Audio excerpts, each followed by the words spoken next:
Hi there. Are you one of those people that gets frustrated trying to play chords on the guitar neck? And I'm not talking about open string chords.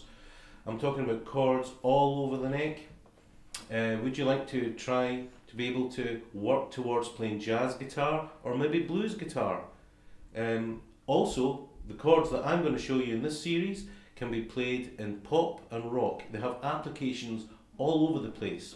If you're one of those people, then you've come to the right place. So please join me. My name is Jed Brockey and this is GMI.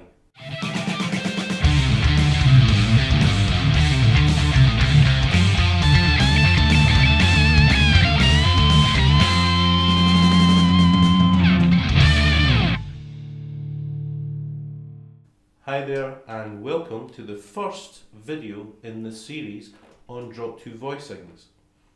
In this series you're going to learn all about drop two voicings for all kinds of chords all over the neck. We're going to see how usable they are and how we can use them in a multitude of different positions and musical scenarios.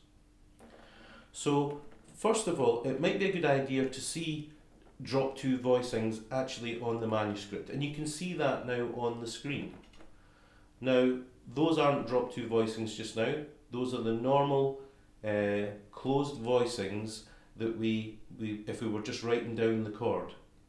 I want you to look at the second one in those four chords shown, and we'll see that we're going to take the second note from the top and drop it down an octave. Now what does that mean? Well, it means that we can easily now play this chord. It looks like this. It looks and plays like this.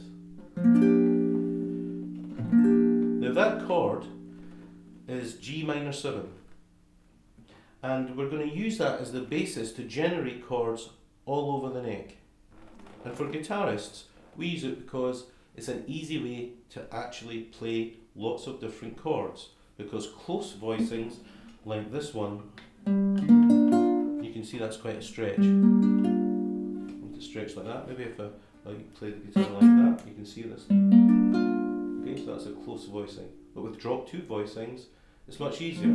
Playing a close voicing like that isn't too hard, but if you played multiple ones all over the neck, well, you'd soon start knowing all about it. It'd be difficult. So let's look at this. You can see that shape and the actual music. And what we're going to do is generate this chord right up the neck. How do we do that? It's a very, very simple process. We take the lowest note, which is an F, there's a B flat, a D, and a G. Those are the only four notes that we can use in this chord. So what I'm going to do is I'm going to generate another shape up here just using those four notes. So there's an F.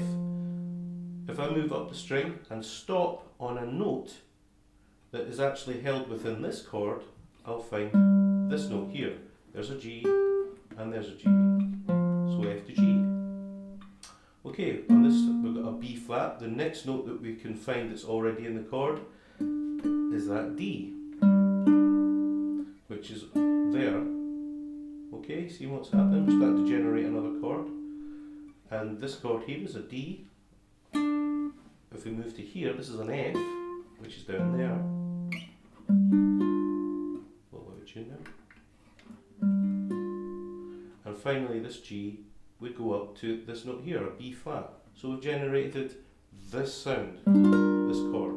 So now we have two. There's our initial drop two voicing, and there's our second one. So we can do this generating from this basic chord shape, this drop two voicing. We can now generate another chord. I'm not going to go through that again, but fundamentally we get this shape. Okay, so we've now got three. These are all G minor 7s. And finally, if we do it once more, we will end up with this shape. We'll have a tune there. Let's see if that's any better. This is an old guitar, it's probably a guitar.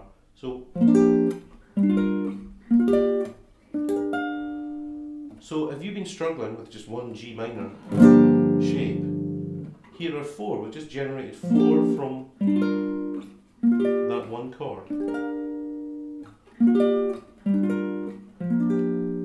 But it doesn't end there.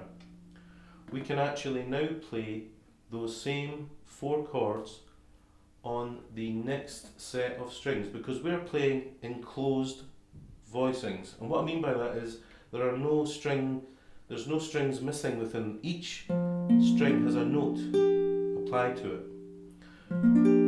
So we can actually generate this chord on another set of strings, and this is good not just for drop 2s, or this is good for any chord.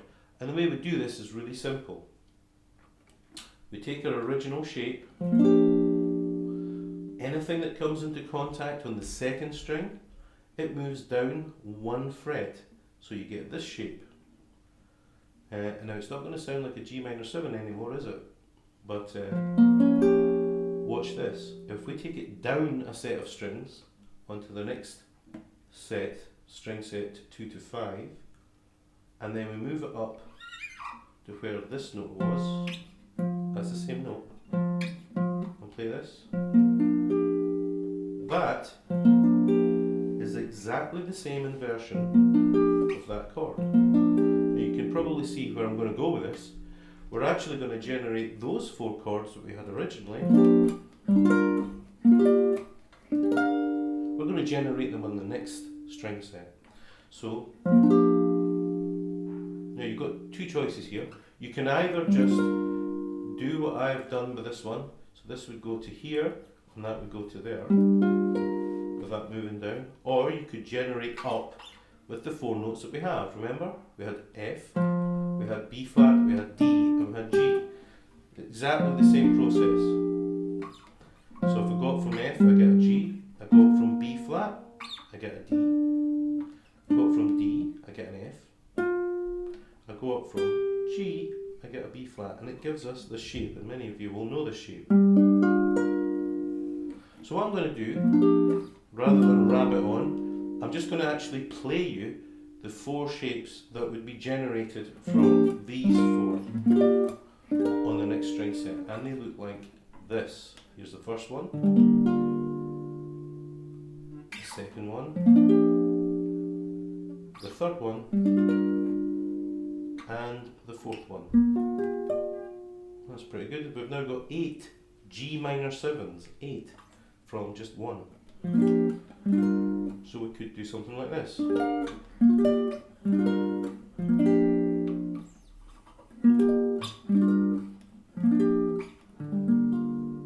Okay, now finally we can actually do exactly the same with the lowest string set. So again, anything that comes into contact with the second string, we move down 1 fret, and then we take it all down a set of strings and then move back to the original place, the lowest note. The lowest note is in this shape is a D, and that pinky moves down to there, and then we move that to there, and then up to here. So this chord here is exactly the same inversion and chord as that one, okay? And that's exactly what we've got there. We've got a D in the bass. Yeah, it's exactly the same as that one. Getting lost there. So those 3 chords are exactly the same. What I'm going to do now is generate again on the lowest string sets the 4 chords of G minor 7, and they look like this, this, this, and finally this. Now if you've not got a cutaway in your guitar, you might find some of these a little tricky. Nothing I can do about that, I'm afraid. So I just want you to, before we move on, I just want you to think about what we've accomplished. With just one shape, we've generated 12. 1 G minor 7, we've now got 12 G minor 7 chords. I'll just play through them all.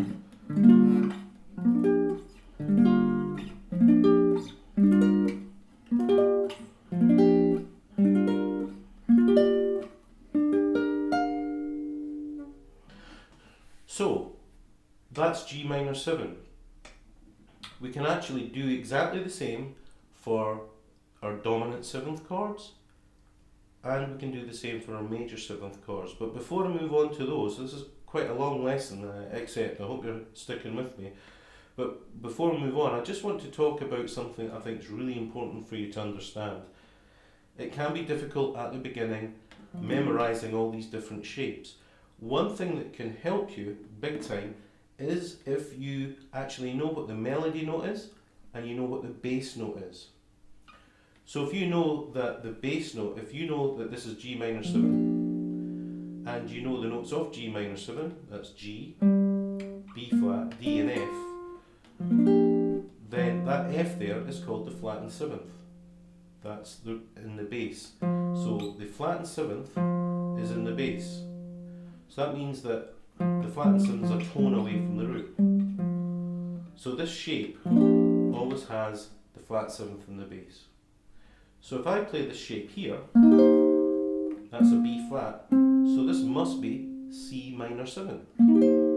Or if I play it here, that is G, the flattened 7th, a tone away from the root, so that must be A minor 7. Likewise, I think it's really important to know what the note is in the melody. In this case, it's the root. I've got the root in the melody, G. So I've got two ways of actually knowing where this chord is. So if I play this chord here, that's G, it must be G minor 7. The melody part of it is also useful in a lot of other ways when you're trying to connect things. So I would really encourage you to learn the notes of the chords you play and their relationship to the chord. So with a G minor 7, we've got the root, the flattened 3rd, the 5th, and the flattened 7th. Okay, and each of those pop up at different places. So if I look at this chord here, I've got the root in the melody. If I play it here, I've got the flattened 3rd in the melody. If I play it here, I've got the 5th in the melody. Notice how it's just going up the chord. And if I go up here, I've got the flattened 7th in the melody. So you've got the root, the flat 3, the 5th, and the flat 7th. It may come as no surprise that it's exactly the same in the bass. If we started on the flattened 7th, it then goes to the root, the flattened 3rd, and the 5th. So knowing these actual notes are really useful when you're learning and then playing through different keys. It's okay maybe in one position. For example, that shape, if I play that shape here, I know that's a flat 7th, so that must be D minor 7. Okay, so I just now want to show you, to finalise this lesson, the dominant 7th shapes. The way I generated these and the way they work are all exactly the same. Nothing changes, but the actual quality of the chords do. So we're going to look at dominant 7ths. And they're kind of vaguely, well, they are around the positions of the minor 7ths. That's the great thing about it. So if we look at dominant 7ths, we could look at G, let's look at C7. Let's take a different chord. We're going to look at C7. So there's C7. And we can generate that up the neck. There is the second, another inversion. And there's another inversion there. And the final. So there's C7 in 4 positions. Oops. Sorry about that.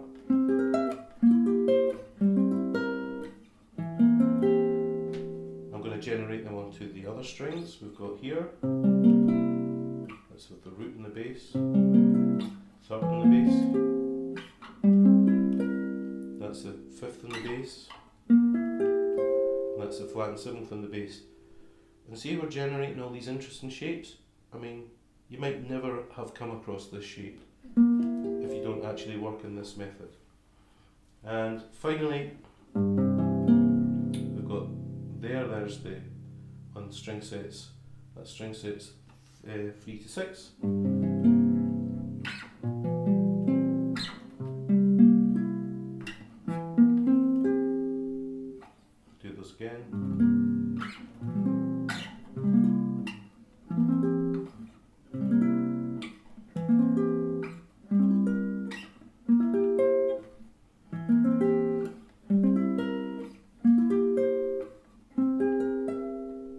okay, and we've only got one thing to look at now that I want to look at, and that's the major sevenths. So we're almost there.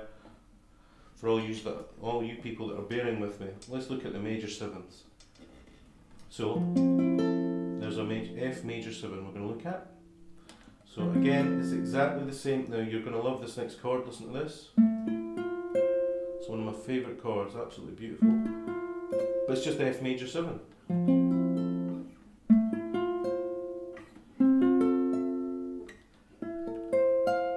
So that's the 4 positions of F major 7. If we generate those onto the next string sets like we did with the other 2 chord types, we get this. Now there's 2 ways to play this.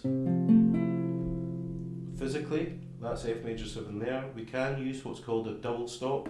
It's a bit tricky, but you basically use one finger to hold down 2 strings. You might have to practice this. It takes a bit of effort, that one, it's tricky. But you can, a bit of a stretch that, but double stop makes it easier. This chord, I just want to say that you've got to be very careful. We've now got the 7th in the bass. It's a natural 7th, F major 7, so it's an E.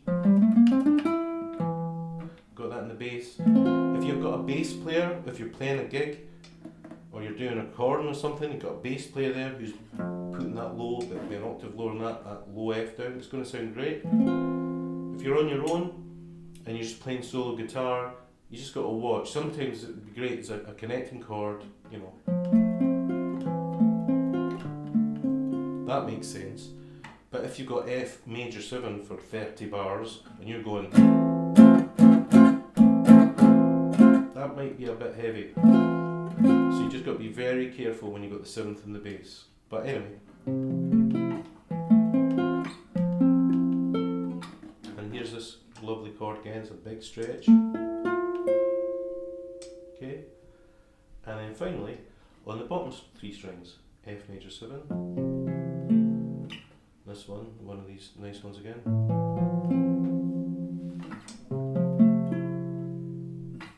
and again the 7th in the bass. So there you have it. I hope you've enjoyed this first lesson.